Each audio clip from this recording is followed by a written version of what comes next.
Hi, welcome back to my cup of TV with Jenny. JD. So, ATEEZ, another song. They've been busy. Yeah, I feel like we only just did In Your Fantasy and I have listened to it non-stop. So Ash, Japanese one. Cool. So, yeah, we'll go straight in. Make sure my stops are on. Looks like they're getting more names on that, the KQ thing.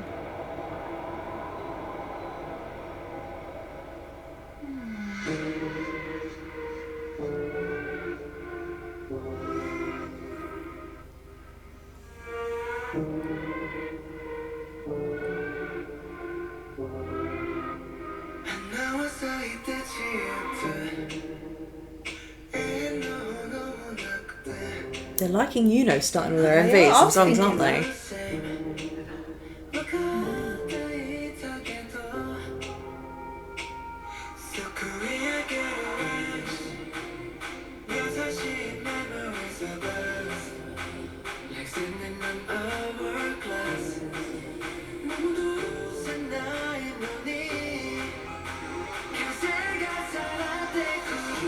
You've got Tharost.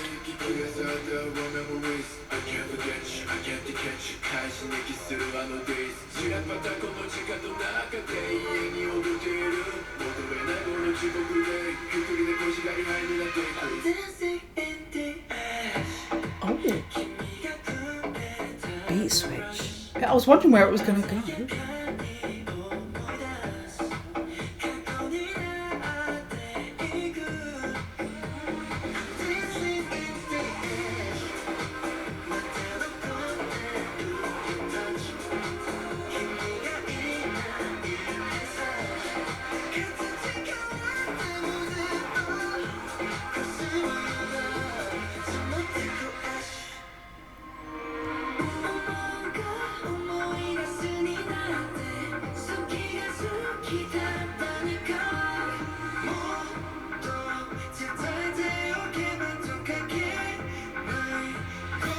So beautiful. Oh.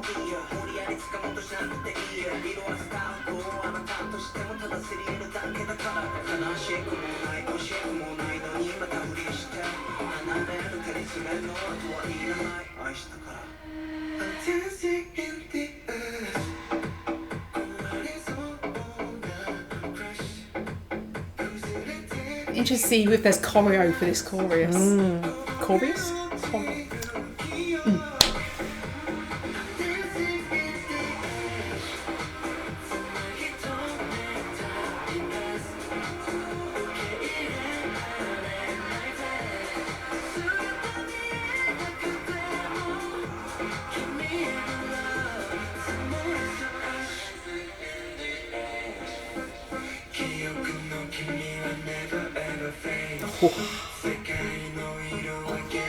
So pretty.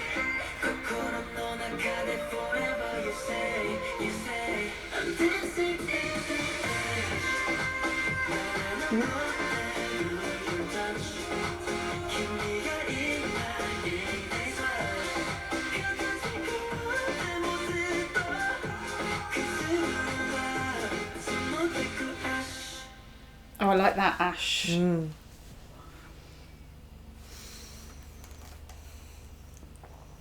Okay.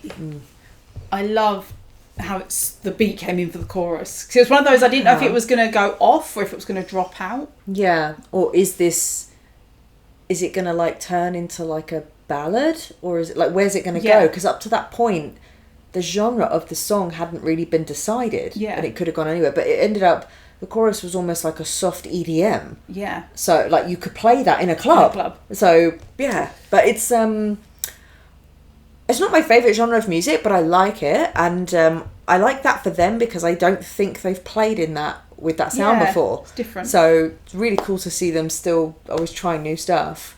Something I do like with ATEEZ is that, like I say, the last come up being In Your Fantasy was R&B and then completely different genre here. Yeah. I didn't read that many lyrics, but I liked with the all white and then a lot of them had the darkness around them. Mm-hmm.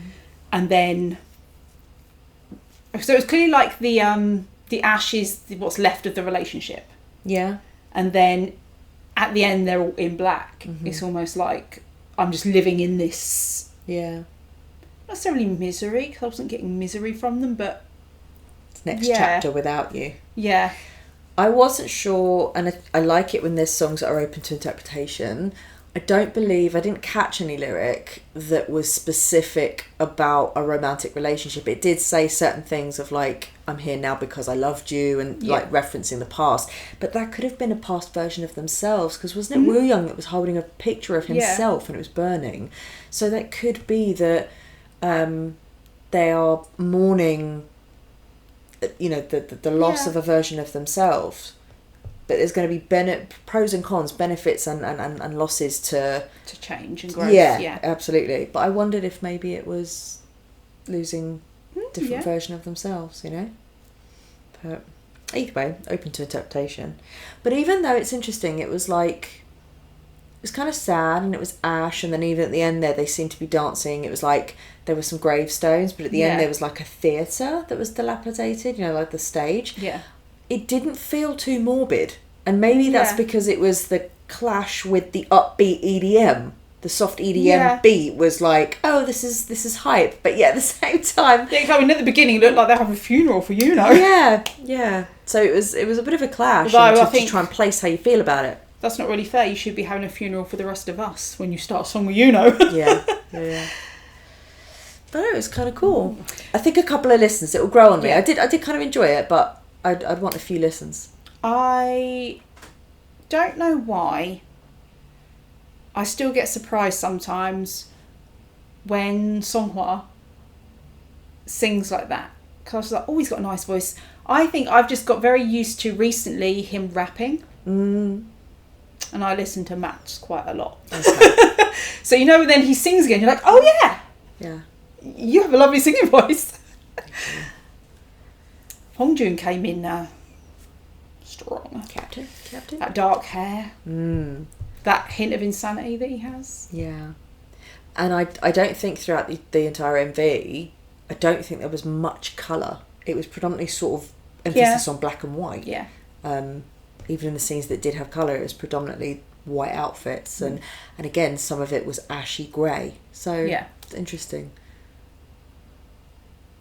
Yeah, again, you have this MV with sort of almost like a lack of colour, but yet the beat is like soft hype. Yeah. You're like, this doesn't, it feels like... But is that the struggle of the pain? I don't know. That they're fighting against it, and so that's why maybe the two don't necessarily fit. Yeah, maybe. Could be. So I only saw bits of choreo because San was wearing like a silky shirt. Well, how am I supposed to watch everything else? But I imagine that the choreo would have some struggle in it. Something like push-pull. Yeah. Although I did like that ending part with the ash. That didn't look to me like ash. That looked like you were a Bond villain stroking a cat. Well, to be honest, when they were in the white, they were looking a bit too clean. Let's dirty them up a bit. Yeah. But yeah, that's a good point actually. A very stunning MV. Some of it was CGI, obviously, where wherever Jongho was sitting in, if it was like an elevator or a little room and it was on top of this mountain, so there was some CGI in there, but everything was very high definition and crisp. When it went into the black, Yusang, ponytail, dear Lord, the face card, yeah, and a more of chunk from him in this again, song, which we is have good. That in your fantasy, yes, which is good. Use that baritone. I think hopefully it's that they found what works for them to get the most from what he brings. It could be when they're looking for having those deeper, sultry vibes, that's where he can really shine. Yeah. So rather than, say, for example, Bouncy, which is more like up and in your face and, you know, but his voice is perfect for these very deep, sultry songs. So, yeah. Okay. Good. I just feel like it's it's no accident that they've basically released In Your Fantasy, and then we are now literally piles of ash, and they're just making fun of us for that. They're like, yeah, we know what we did. Okay. So we know what's next. Phoenix. Oh, yes. Uplift. They will rise from the ashes. It's not them that needs to rise, it's us. Yeah. Okay. So that was our reaction to ATEEZ Ash. That feels like something they could sell. We've got some ATEEZ Ash. Touched by Will Young. Some ATEEZ Ash. To be fair, I'd probably be like, Will Young touched it. Alright, I'll take a bit. That would be more. Even though the envy there didn't feel too morbid, like I say, but that would feel morbid if you had some 80s ash on your mantle. Mingy was in a graveyard. Like, you'd be like, look. People would be like, why do you have someone's ashes? Not being funny, right? Members of ATEEZ to most likely run screaming from a graveyard because it was dark. Mingy's up there. Yeah, they wouldn't be good with horror stuff. Mingy and Hongjun. Yeah. Those two tough rappers. Yeah. But I just mean for you to be like, have some 80s ash. That'd be, yeah. It would be creepy because you'd be like, welcome. You'd be like, why do you have them? Okay, so thanks for watching and we'll see you on the next one. Bye.